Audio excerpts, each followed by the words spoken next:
GST ప్రయోజనాలు ఇంటింటికి తీసుకెళ్లాలని కూటమి ప్రభుత్వం నిర్ణయించింది. దీంతో నేటి నుంచి అక్టోబర్ 19 వరకు ఏపీలో జీఎస్టీ ఉత్సవ్ నిర్వహించనున్నారు. సూపర్ జీఎస్టీ, సూపర్ సేవింగ్స్ పేరిట కూటమి సర్కారు కార్యాచరణ రూపొందించింది. జీఎస్టీ 2.0 సంస్కరణలపై ఏపీ అంతటా విస్తృతంగా ప్రచారం చేసేలా ప్రణాళిక కూడా రూపొందించింది. అక్టోబర్ 19 వరకు వేర్వేరు థీమ్స్తో ప్రజలకు వెళ్లేలా కార్యాచరణ చేశారు. జీఎస్టీ 2.0 ప్రయోజనాలు ప్రజలకు వివరించాలని చంద్రబాబు ఆదేశించారు. రాష్ట్ర వ్యాప్తంగా 65,000 సమావేశాలు నిర్వహించాలని సూచన చేశారు. అక్టోబర్ 18న క్షేత్రస్థాయిలో జీఎస్టీ ప్రచారం ముగింపు ఉండనుంది. అక్టోబర్ 19న జిల్లా కేంద్రాల్లో షాపింగ్ ఫెస్టివల్, సాంస్కృతిక కార్యక్రమాలు, దీపావళి సంబరాలు జరపాలని సీఎం ఆదేశించారు. జీఎస్టీ 2.0 ఫలాలు తెలిసేలా హోర్డింగ్స్ ఏర్పాటు చేయాలని సీఎం సూచన చేశారు.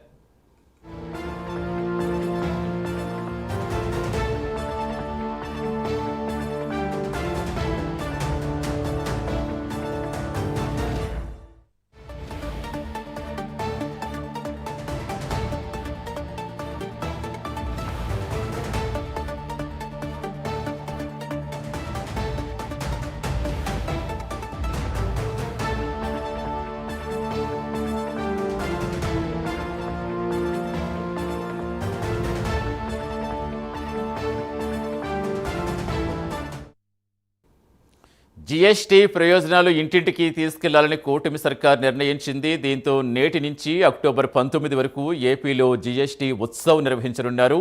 సూపర్ జీఎస్టీ, సూపర్ సేవింగ్స్ పేరిట కూటమి సర్కార్ కార్యాచరణ రూపొందించింది. పూర్తి వివరాలు ఇచ్చేందుకు మా డిప్యూటీ ఇన్పుటేటర్ వాసు లైవ్లో జాయిన్ అవుతున్నారు. వాసు, ఇంకా చంద్రబాబు ఏం సూచనలు చేస్తారు, ఎలాంటి ప్రణాళికతో జీఎస్టీ ఉత్సవ్ నిర్వహించబోతున్నారు?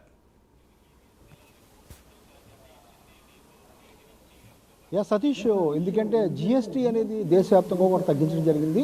ఇందులో భాగంగా ఏపీలో కూడా చాలా మేలు జరిగింది. ఏపీలో కూడా మొత్తం రాష్ట్ర వ్యాప్తంగా కూడా భారీ ఎత్తున దిగువ మధ్యతరగతి, ఎగువ మధ్యతరగతి మొత్తం ప్రజలందరూ కూడా మేలు జరిగింది. దీంట్లో భాగంగానే సూపర్ జిఎస్టీ ఉత్సవాలు నిర్వహించాలని చంద్రబాబు ఆదేశించడం జరిగింది.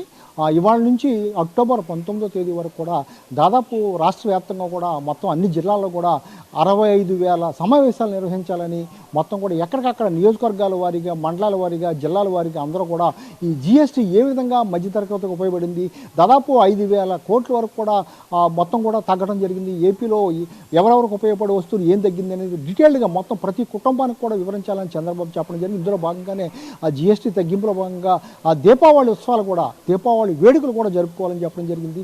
దాదాపు 19వ తేదీ వరకు కూడా మొత్తం కంటిన్యూగా మొత్తం రాష్ట్ర వ్యాప్తంగా కూడా అన్ని వర్గాల ప్రజలు కూడా ఈ ఉత్సవాలు జరుపుకునే విధంగా ప్రణాళిక సిద్ధం చేస్తున్నారు. అదేవిధంగా 18వ తేదీ వరకు కూడా క్షేత్రస్థాయిలో ఈ ఉత్సవాలు జరగాలి. 19వ తేదీన భారీ ఎత్తున ఈ దీపావళి వేడుకలు జరుపుకునే విధంగా కూడా చెప్పడం జరిగింది. మనం చూసాం జీఎస్టీ తగ్గడం వల్ల మొత్తం నిత్యావసర సరుకులు అయితేనే, లేకపోతే చాలా మధ్యతరగతి ఉపయోగించే వస్తువులు అయితేనే, లేకపోతే ఎగువ మధ్యతరగతి వాళ్ళకి ఉపయోగపడే విధంగా కార్లు కొనుక్కునే విధంగా 1,00,000 నుంచి 2,00,000 వరకు, 3,00,000 వరకు కూడా కార్లు, బైకులు మొత్తం కూడా తగ్గడం జరిగింది.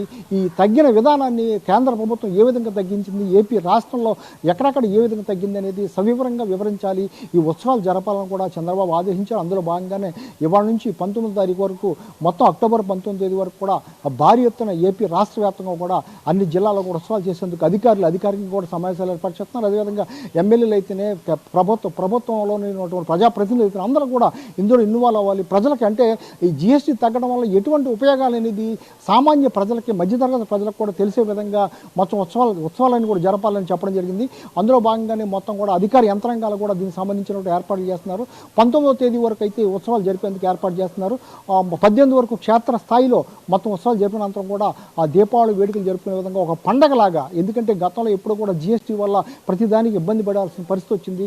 ప్రధానమంత్రి ఇది దసరా ముందుగానే వచ్చింది, దసరా కానుక్కోవడం చెప్పడం జరిగింది.